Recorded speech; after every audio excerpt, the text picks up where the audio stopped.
Well, back in D.C., Brian Higgins here on the Orange Show. Winners of the Paradise Jam this year, 74-62 today, knocking off George Washington, a 3-0 streak of the event. We got Coach Q here, and Q, you jumped on him early today, up 15-0, and that opening 5 minutes or so pretty much decided the game here today, it felt like.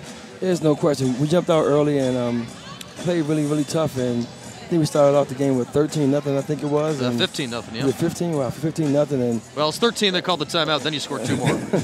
And you win by 12, so you look at it as we opened it up, and we didn't really let it get any lower than the margin that we started the game with. So I'm really proud of our kids. No surprise here, Tiana Mungakahi is the MVP of the event. She's had 5 straight double-doubles with assists. I have not ever seen that before at the collegiate level. Have you seen that before? I've never seen that before.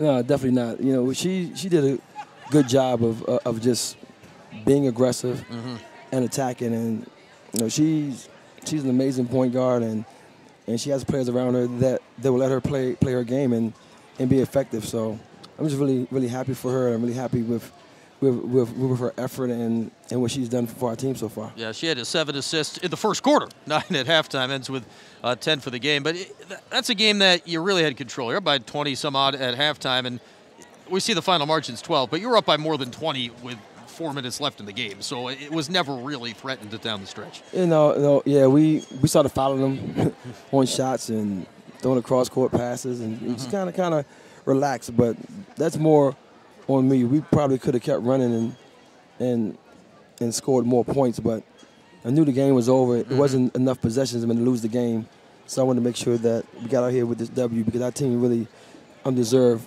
to win this game, so I wanted to make sure that we won the game. Encapsulate this weekend here, Q. You come down here, you've got 2 last possession really wins. When you look at Wisconsin and Vanderbilt, they came to the final minute the last 2 days. Easier win today. How are you feeling about your team coming out of this tournament win here? I feel great. I mean, to be undefeated right now in a year that we're kind of transitioning players in and losing, I think, 12 players in the last 2 years, it's amazing that this team is able to come on the road in a neutral site and beat two BCS teams and then beat a team pretty much on their home floor. So whenever you do that, you feel really, really good about your effort. You feel really good about your team. I'm just really happy for them, and they deserve it. Now, removed it pretty much. This was on G-Dub's home floor today, so this is a true road win for you here to wrap up the tournament. Lastly, Q, you actually get a little breather here. Your next game's not till Thursday against Northwestern, but this will be another nice test at home with the Big Ten ACC Challenge this week. There's no question, and that's going to be a tough game that we need to get back, get some rest, and prepare for. We've had 3 high-level games, and starting with Hartford was a tough team. We knew that would be a tough matchup, and these 3 games were all very competitive. Even though we opened up a big lead in this game, this is still a very competitive game. They kept coming at us, so just really happy for our team, and we've had some tough games and some tests to get ready for another BCS school. All right, Q, congrats on the win and the wins. 6 of them all told to start this season. We'll talk again on Thursday. Thank you. That is Coach Q. Again, the final score today, Syracuse 74 and George Washington 62.